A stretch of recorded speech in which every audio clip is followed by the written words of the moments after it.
من وطن الكرامة.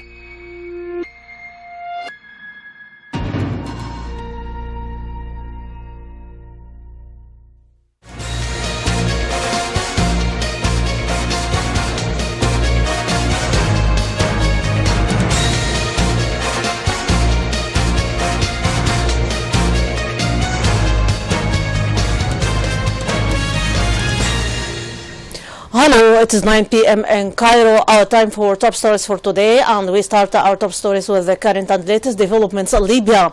Terrorist Daesh group executed 73 young men, including children from Al-Farjan tribe on the shore of Sabat Ashra area west of Sir City. Terrorist Daesh group has persistently continued their violent assault on marchers by pouring gasoline on them and then burning them. Moreover, the citizens have found 16 bodies crucified and beheaded by the terrorist group near one of the schools in Marah Street in the eastern suburb of Sirte. In the meantime, battles between citizens and the extremist Daesh group continued in Sirte, where the terrorist group sent reinforcement of more than 50 armed vehicles and persons of African and Arab nationalities to the city. Spokesman for the interim government, Hatem Al-Araibi, called on the international community to intervene to support Libya in its war against terrorism, especially after the massacres committed by Daesh group in Sirte. The government spokesman noted that terrorist Daesh group control of Sirte will have an impact on the Mediterranean security as the beginning of a new start of the terrorist group, a great danger for the rest of the Libyan cities, as well as warning to the European countries. In the meantime, news and social websites transmit a statement by the government spokesman calling for launching international airstrikes against Daesh in Sirte. A number of Arab Libyan armed forces elements were martyred and others injured in clashes with the terrorist Daesh group in Benghazi near the commercial port in the city. In the meantime, Air Force launched airstrike on positions of terrorist Daesh group in Sirte. A military source noted that the armed forces responded to the attack and killed dozens of the group's militants. The source also pointed out that the Air Force succeeded to launch airstrikes on the strongholds of terrorist Daesh group.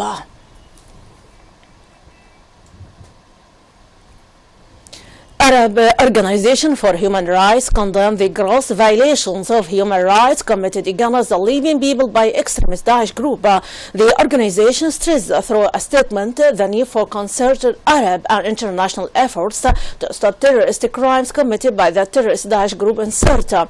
Moreover, the organization stressed the need for Libyan to conglomerate together, address the dangers of terrorism and overcome risk of division. And still in Libya, the interim government called on all parties in Kafra town to stop shooting, resort to the voice of reason and avoid bloodshed among themselves. The government has also called on in a statement the parties themselves to cooperate with reconciliation committees which are exerting efforts to stop the infighting between them and to sit at the direct table to resolve all problems, noting that what is happening in the town of Kafra between partners means only further bloodshed and destruction of the nation's resources. At least 40 migrants died after apparently getting trapped and suffocating in the water-lodged hold of a fishing boat in the Mediterranean, the Italian Navy said today. The victims are thought to have suffocated after inhaling fumes from fuel after the boat took on water in the hold. The captain of the Navy ship leading the rescue said on the Italian state television. Migrants who have arrived in Italy say human traffickers based in Libya charged them between $1,200 and $1,800 for a place on the deck of boats. Those crammed in the whole pay about half as much as those above. The head of the Italy's rescue operations told Italian television that 312 survivors had been taken on board, including 45 women and 3 children. He says 7 bodies of the dead had been brought aboard as a ship and some 30 others were still in the hold. The boat was being towed to the Italian island of Lampedusa. It was the second such fatal incident in the Mediterranean this week, during which about 2,000 migrants have been rescued. Last Tuesday, up to 50 migrants went missing when a large rubber dignity sank in the Mediterranean Sea. Around 200 migrants were presumed killed earlier this month on the coast of Libya when their boat capsized. The Mediterranean has become the world's most deadly crossing point for migrants. And now we transfer to Yemen. Forces led to Yemeni President Abdrabbu Mansour Hadi seized Yemen's southern province of Shaba today. Residents and tribesmen said building momentum after weeks of victories against dominant Houthi movement. The loyalist fighters, backed by a Saudi coalition, have advanced on a broad front through southern Yemen in recent weeks, forcing the Houthis and army units aligned with former strongman Ali Abdullah Saleh into retreat. Tribal sources said Abu Saleh, military commander in the area, had agreed with tribal forces to withdraw from the provincial capital attack after a week of fierce fighting throughout the province. Residents said they saw military vehicles retreating north from Iraq today as Hadi forces advanced into the city with a column of tanks and armored vehicles. The Houthis seized the capital Sana'a in September. Hadi fled to the southern port of Aden and from there to Saudi Arabia. Loyalist forces took back full control of Aden last month and have since driven the Houthis from the province of Lahj, Dala and Abiyan, supported by airstrikes and military advisors from a Gulf Arab coalition. And now to Iraq and Daesh crisis. A spate of bombing across Baghdad killed at least 24 people today, 2 days after the deadliest attack in Iraqi capital since Prime Minister Haider al-Abadi took office 1 year ago.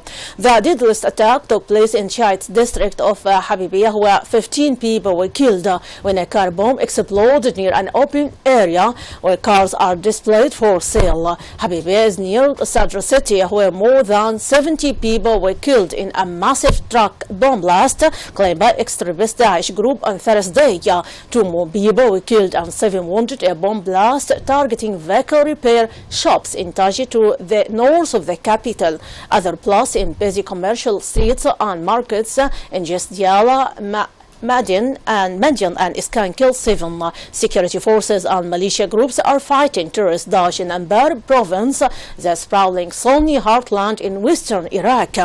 In Baghdad, Abadi has proposed sweeping reforms aimed at reducing corruption and patronage, the biggest changes to the political system since the end of U.S. military occupation. And now about the nuclear in Iran. Iran has given the UN nuclear watchdog information regarding its atomic past, a milestone in potentially meeting in a condition for sanctions relief under an accord reached with world power last month.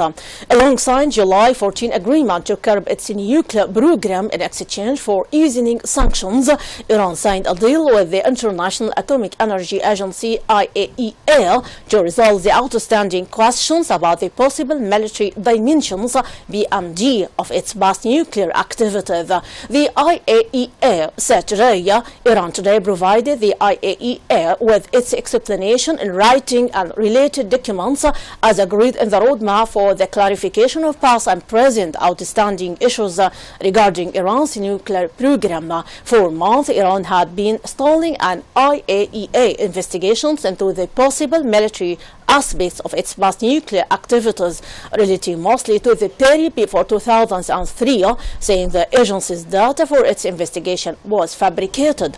The IAEA says it takes no information at face value. Under the roadmap, IAEA could ask Tehran to provide more clarification by October 15 so that the watchdog can write a final PMD report by the end of the year.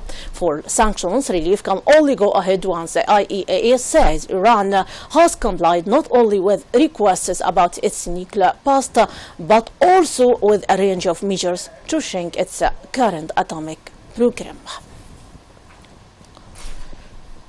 And now to Nigeria. Nigerian refugees forced to flee their homes after coming under attack by Boko Haram militants have taken asylum in neighboring Cameroon, where they now live in overcrowded shelter originally intended to house 30,000 people, but is instead sheltering at least 45,000. Cameroon has deployed thousands of soldiers in its northern border areas as part of a military operation aimed at curbing the spillover of violence from Boko Haram strongholds in the northeast Nigeria. However, cross-border attacks by gunmen have become an almost daily occurrence. At least 8 people were killed and about 100 kidnapped by suspected Boko Haram fighters in another Fajr far north village last week. Dozens of people were killed in a series of suicide bombings in the town of Marwa last month. Cameroon is a member of a joint military force with Chad, Niger and Nigeria that is fighting to stamp out Boko Haram's 6-year-old insurgency. And finally, from Greece, Eurozone finance minister have agreed to lend Greece up to 86 billion euros after Greek lawmakers accepted their stock conditions despite a revolt by supporters of listed Prime Minister Alexis Tsipras. Assuming approval by the German and other parliaments, 13 billion euros should be in Athens next Thursday to pay pressing bills, and a further 10 billion will be set aside at the European Stability Mechanism embarked to bolster Greece banks' capital. In all, Eurozone governments will lend 26 billion euros in a first time.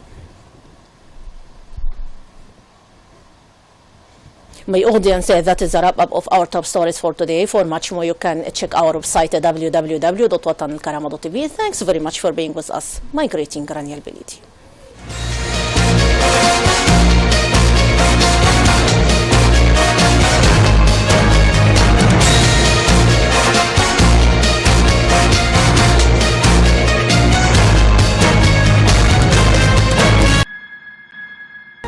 التالي النشرة الرئيسية.